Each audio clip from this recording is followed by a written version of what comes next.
Vamos abrir nossas Bíblias, ou nossa Bíblia, melhor dizendo, no Evangelho de João, capítulo 2. Nós vamos ler do versículo 1 ao 11. Uma história bastante conhecida, mas que esperamos fale ao nosso coração nessa manhã. Podemos ler? Diz assim o texto sagrado: No terceiro dia houve um casamento em Caná da Galileia. A mãe de Jesus estava ali. Jesus e seus discípulos também haviam sido convidados para o casamento.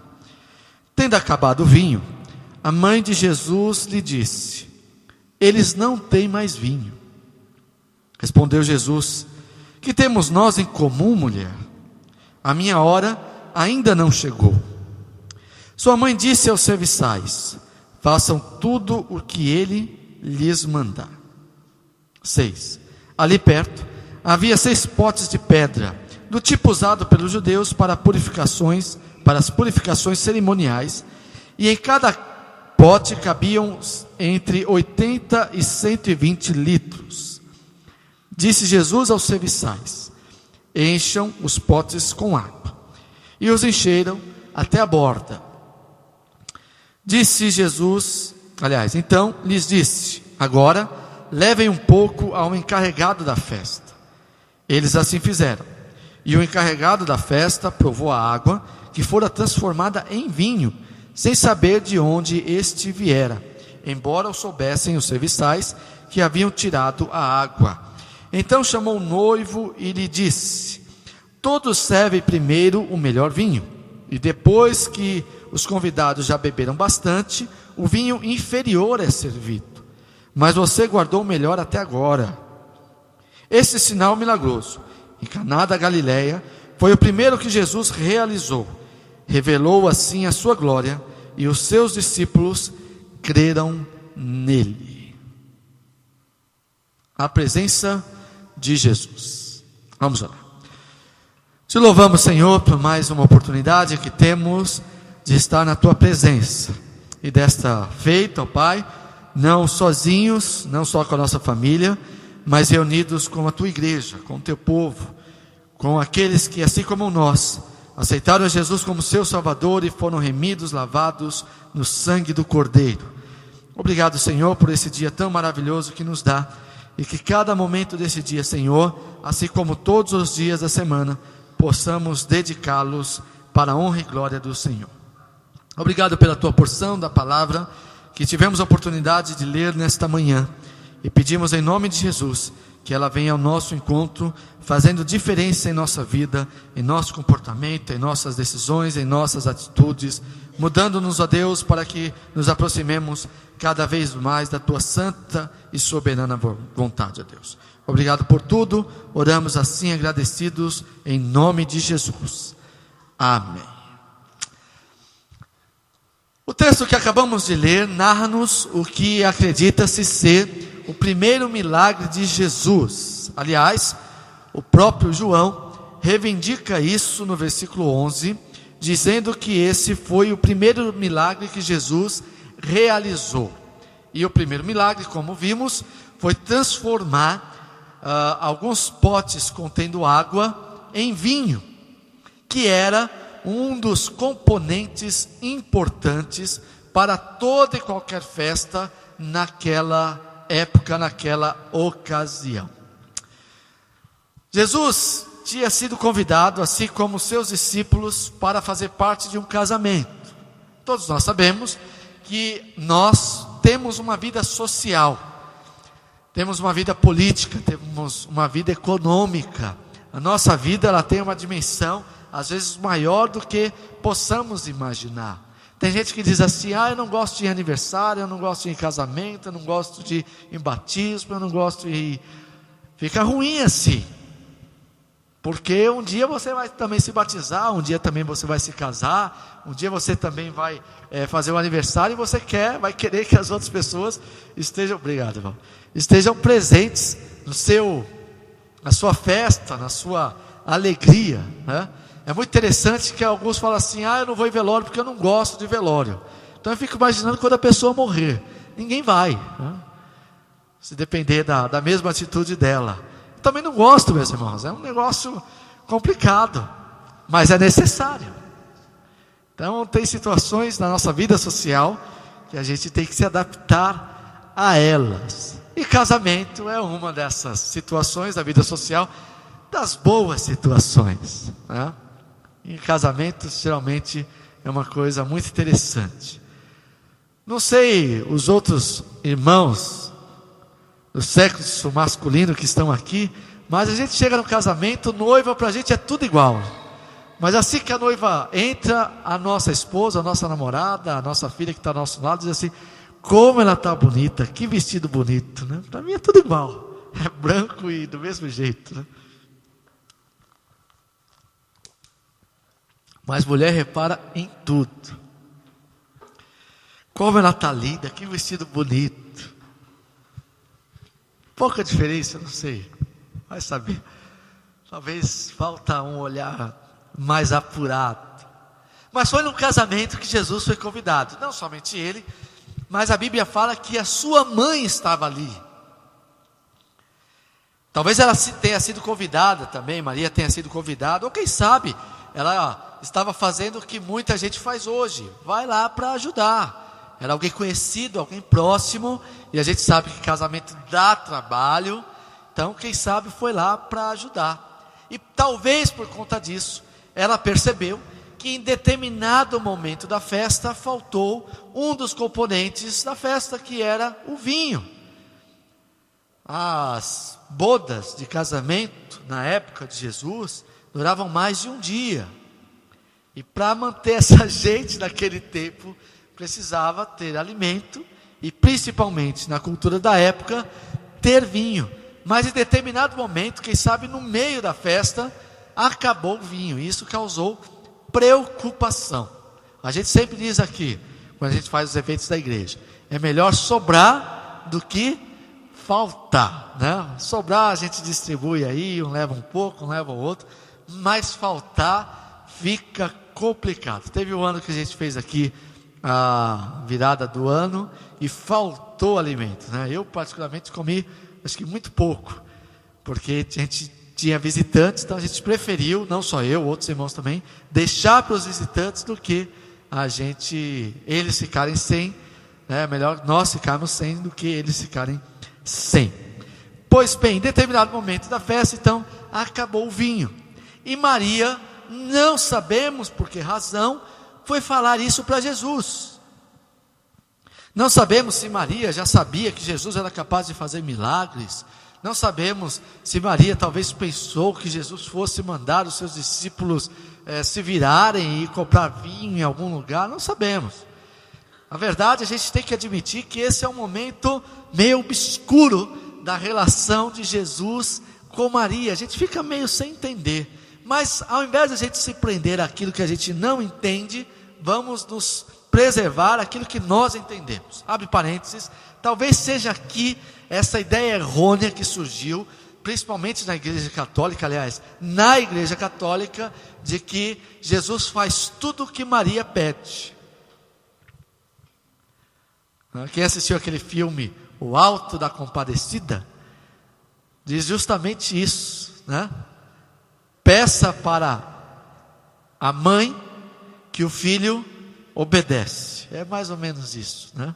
Outro dia vi uma frase muito interessante no carro, né? Tudo com Cristo, nada sem Maria. A teologia da Mariologia, que é um problema sério teologicamente na Bíblia Sagrada. Não há nada que sustente Maria como mãe de Deus. Maria foi mãe de Jesus na sua forma humana, mas não mãe de Jesus no sentido espiritual, que todos nós entendemos que sobrepõe em muito as características humanas de Jesus. O Jesus humano morreu. Jesus humano morreu. O que nós temos hoje é o Jesus supremo, Deus soberano de tudo e de todos. Amém? Pois bem,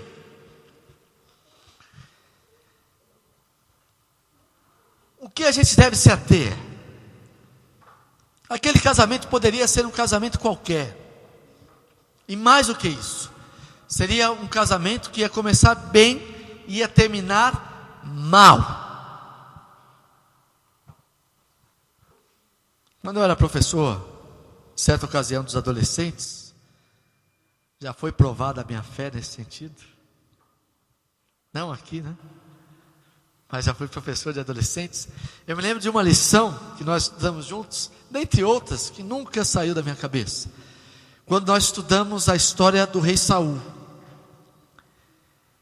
E o título da lição dos adolescentes, isso deve ter sido em 1996, 97, alguma coisa assim.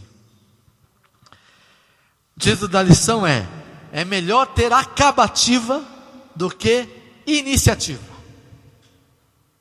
É melhor acabar bem do que começar bem. E a lição falava justamente dessa realidade de Saul. Saul, como todos nós sabemos, foi o primeiro rei de Israel.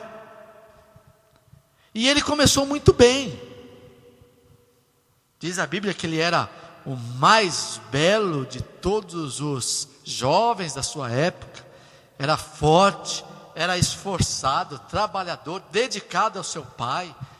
Algumas ovelhas do rebanho de seu pai tinham se perdido, e aí ele foi atrás, porque seu pai lhe dera ordem. Começou o seu reinado muito bem, mas depois, em certo momento da história de Saul, como a gente diria nos dias de hoje, desandou. Tem um livro muito interessante, eu sugiro que você leia. Está aqui agora na minha biblioteca, que está aqui na igreja, quem sabe eu possa te emprestar. Perfil de 3 reis, muito interessante. Conta a história de Saul, a história de Absalão e a história de Davi, né?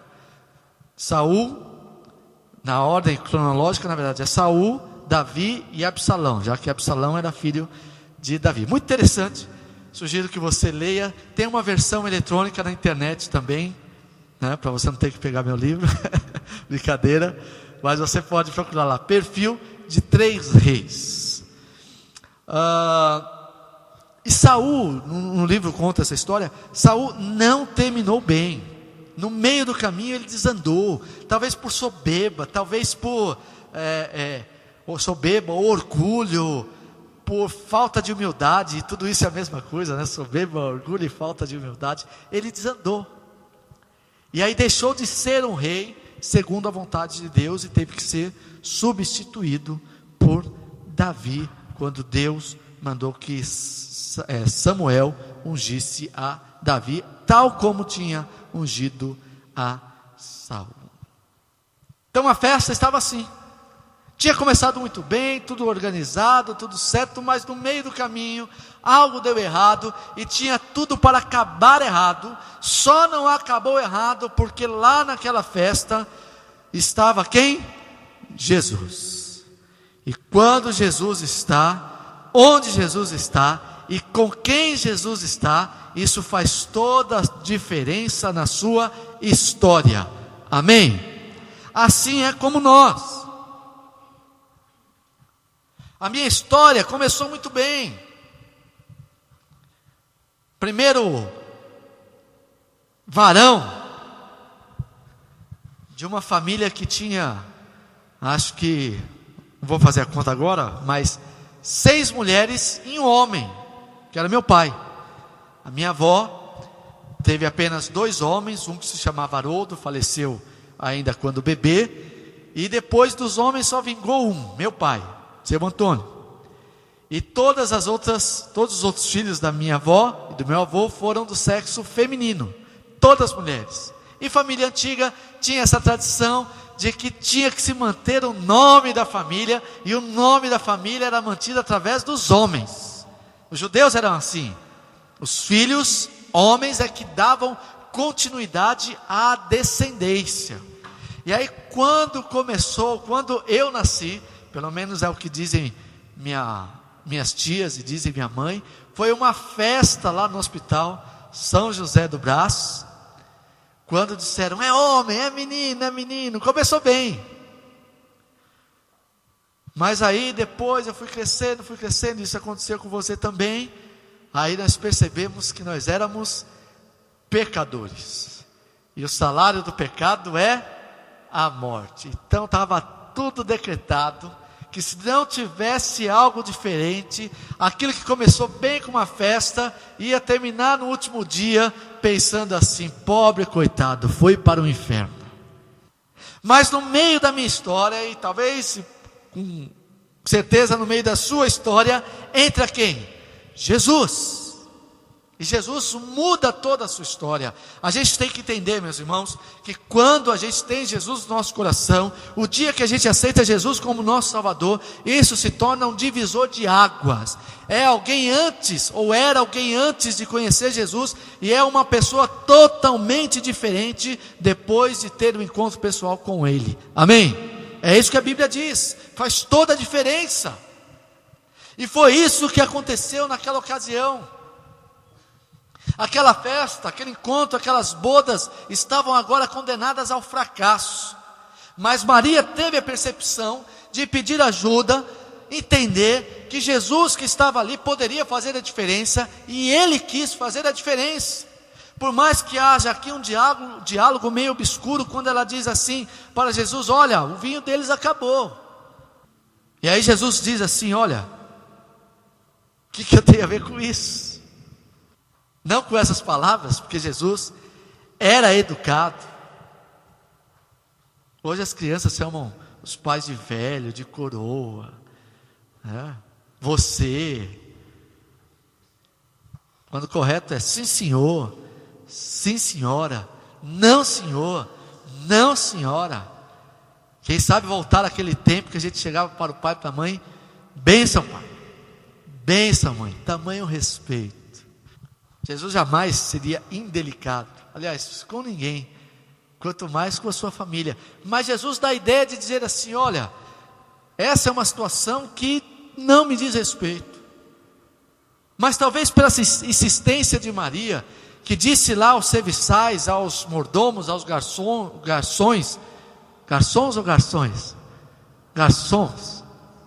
depois vocês veem lá no dicionário e me ajudem aí. Aos garçons, e diz assim: olha, façam tudo o que Ele lhes mandar. E aí Jesus, então olha, tragam esses potes cheios de água. Eram os potes que os judeus usavam, ao que parece, para lavar as mãos antes de participar da festa. Era a purificação. Uma das atitudes que a gente deve ter, a irmã Nora Ney está aqui, outros irmãos da área de saúde sabem disso, a importância que tem de a gente lavar as mãos. Uma das minhas tias, a primeira coisa que ela fazia, ela me ensinou isso,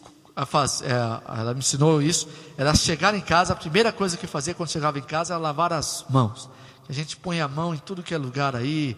Ontem eu saí com a Márcia, nós fomos, há muitos anos eu não fazia isso, andei de trem, de ônibus, de metrô, e ela falava: cuidado onde você põe a mão, se referindo lá onde o pessoal se segura e tal, né? Porque pode passar doenças infecto-contagiosas. Falei bonito, irmã Narani? Infecto-contagiosas. Eles usavam isso para lavar as mãos. E aí Jesus diz: olha, encham d'água.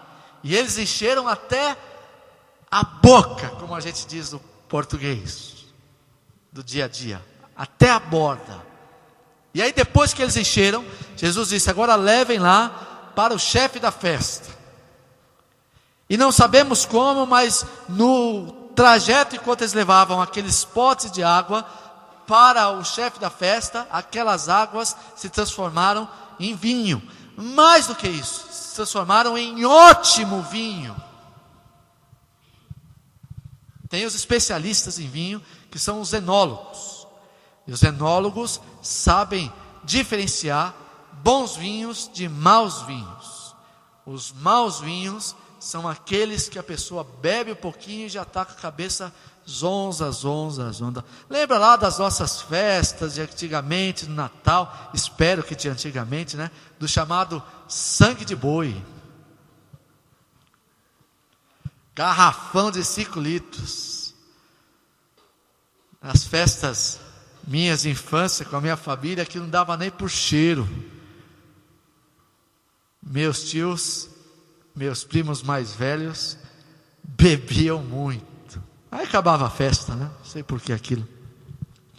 Mas existem vinhos que são caríssimos, de safras antiguíssimas, e que combinam com um ou com outro prato, né?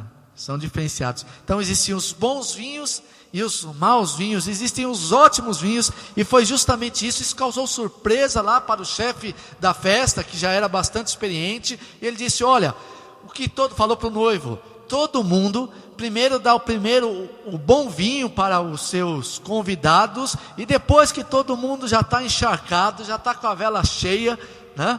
Já está bêbado, aí dá o vinho lá meia boca, e você guardou o melhor para o final.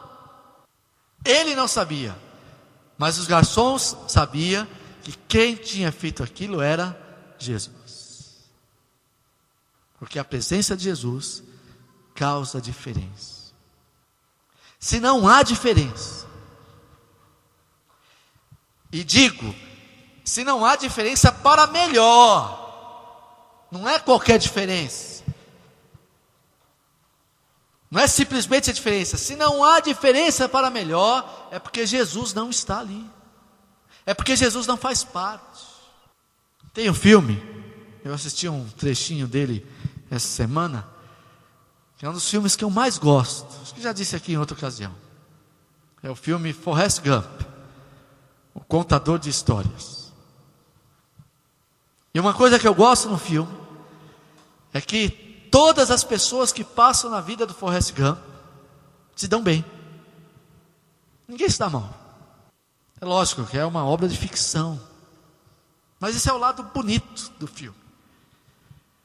Quando a gente olha para a Bíblia e a gente vê a história de Jesus, a gente identifica isso também, que todas as pessoas que passaram por Jesus, todas as pessoas que tiveram contato com Jesus, todas as pessoas que ouviram Jesus, foram abençoadas, todas, inclusive aqueles que o crucificaram.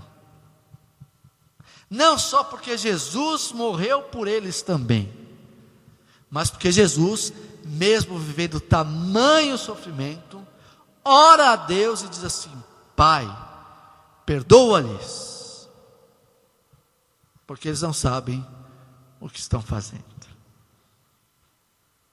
Naquele momento, todas aquelas pessoas foram perdoadas, porque Jesus pediu isso a Deus, que acontece hoje também.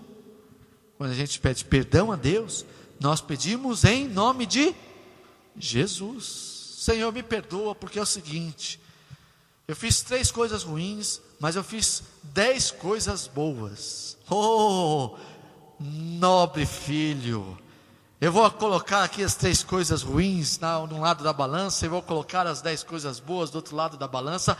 Oh, e não é que tem mais coisas boas mesmo, você está perdoado. É assim que Deus age? Não, não é por méritos. Deus perdoa porque o fazemos humildemente quando pedimos perdão, nos méritos, nas conquistas, no favor de Jesus. Amém? É isso que a Bíblia nos ensina. Aquela festa agora virou uma grande festa. Eu fico imaginando aquele camarada que saiu no meio do caminho, quando ele viu que estava sem vinho, acabou a festa, vou embora. Depois alguém chegou para ele: rapaz, você foi embora, você perdeu o melhor.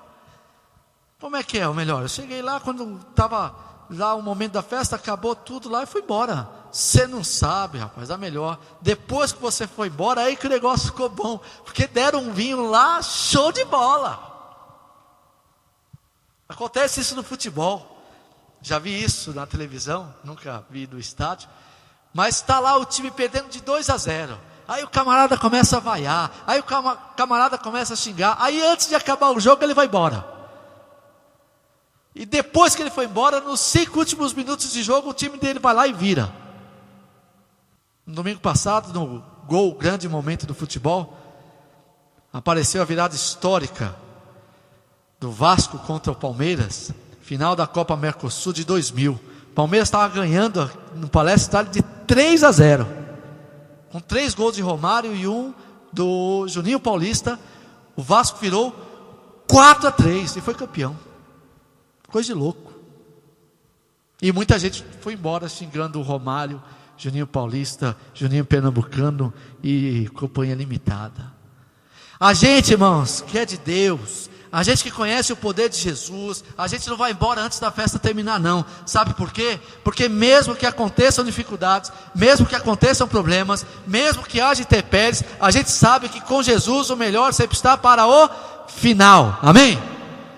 Porque Deus começa bem e Deus termina melhor ainda. Jesus começa bem e Jesus termina melhor ainda. Tem gente que desiste da vida cristã rapidamente. A gente lembra lá da parábola das sementes, ou do semeador.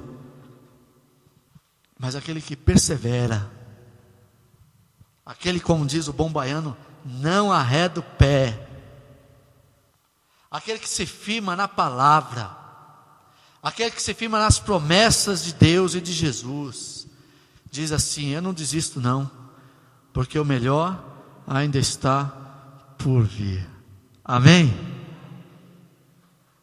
O melhor ainda está por vir. Que a Bíblia garante isso. Acabou o vinho. Vou embora. Surgiram problemas. Vou embora. Que o último apague a luz. Surgiram dificuldades. Eu vou para outro canto. Surgiram problemas. Vou pular fora. Cuidado. Pode ser que você perca o melhor. Porque o melhor de Deus acontece todos os dias, em todos os momentos. É só a gente ter paciência e ter fé. Porque onde Jesus está, com quem Jesus está, nunca é abandonado, nunca é desamparado, nunca está desprotegido. Deus sempre reserva o melhor. Jesus sempre reserva o melhor. Principalmente quando reconhecemos que da nossa parte, tudo que podíamos fazer, foi feito. Da parte do noivo lá, tudo que ele podia fazer, foi feito. Foi lá, comprou um ótimo vinho, comprou em quantidade que ele julgava ser adequada, contratou lá os serviçais, as pessoas que iam servir, tudo direitinho. Mas no meio do caminho, estava dando tudo errado. E aí Jesus, a presença de Jesus, fez a diferença. Para nós, irmãos, Jesus ainda tem o melhor reservado. Amém? Importante não é começar bem. Importante é terminar bem.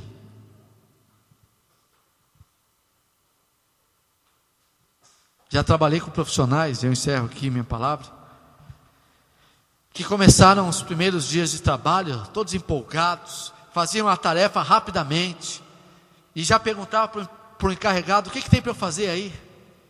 Tem mais alguma coisa? Coisa que a gente olhava assim, causava admiração. Mas aí a empresa passa por alguma situação adversa, e aí dizem para aquele camarada: olha, a partir de agora você está de aviso prévio. Aí ele relaxa tudo. Aí chega atrasado, falta, faz as tarefas de qualquer jeito. Quando faz, vai empurrando com a barriga. Nunca me valorizaram. Agora então que estão me demitindo, agora que eu vou. Como diz o ditado popular, né? O pessoal fala, palavreado popular, esculachar mesmo. Começa bem, termina mal. Quando o contrário é que deveria acontecer. Olha, eu vou provar para eles que eles estão fazendo a coisa mais errada da vida deles, de me demitir, de me mandar embora. Eu vou trabalhar agora mais e melhor do que eu trabalhava antes. Para quando chegar o último dia do meu trabalho aqui nessa empresa, nessa firma, eles olharem para trás e dizer assim: o que a gente está fazendo? E aí eu saio, mas eu saio com as portas abertas, porque eu sou um bom profissional, eu sou um bom crente. A Bíblia diz assim: tudo que vocês fizerem de trabalho, não façam como estão fazendo para o seu Senhor, não. Façam como se estivessem fazendo para Deus. A gente vai, as professoras devem ver isso constantemente. O último dia de aula letiva no ano, você passa em frente à escola, os cadernos didáticos que é dado gratuitamente para as crianças, tudo rasgado no meio da rua. Sociedade apodrecida que a gente tem. Quando o ideal seria guardar ou no mínimo devolver inteiro. Essa deve ser a postura do crente, sabe por quê, irmãos? Porque essa era a postura de Jesus. Jesus sempre ia fazendo o melhor. E nós que somos crentes também devemos fazer sempre o melhor a cada dia, não o pior. Conta-se que um homem trabalhava para um construtor de casas. E aí ele construiu várias casas, até chegar o dia da sua aposentadoria. E quando estava se aproximando dos seus últimos dias de trabalho, o dono daquela empresa disse o seguinte: olha, eu preciso que você faça uma casa urgente, mas capriche nela. E aí foi lá, mostrou o terreno, mostrou a casa, e diz: olha, você precisa terminar isso antes da sua aposentadoria, pelo menos até o dia da sua aposentadoria. Aí ele falou assim: eu já trabalhei para esse homem a vida toda, ele nunca me reconheceu, e ainda vem com essa conversa de eu construir essa casa aqui às pressas, e com ótima qualidade. Eu vou fazer de qualquer jeito. E foi lá e tal, e sem seguir planta, sem nada, construiu a casa, e a parte elétrica ficou ruim, a parte hidráulica ficou ruim, a alvenaria ficou ruim, onde teve que colocar reboco, teve que colocar 10 centímetros de cimento, porque a parede estava torta. E aí ele terminou as peças lá no último dia, e foi lá, disse para o seu patrão: olha, está aí a casa que o senhor me fez, o senhor pediu que eu fizesse. Já terminou? Já terminei. Poxa, que bom que você terminou até o dia da sua aposentadoria. Sabe por quê? Porque essa casa é sua, está aqui as chaves, tome, receba. Essa não deve ser a postura do crente, meus irmãos, que essa não era a postura de Jesus. Não deve ser a postura do crente aqui nesta igreja, não deve ser a postura do crente lá na sua casa, não deve ser a postura do crente lá nos seus estudos, não deve ser a postura do crente lá no seu trabalho, não deve ser a postura do crente lá na sua faculdade. O crente tem que ser diferente, gente. Sabe por quê? Porque crente é crente em Jesus, tem Jesus na vida.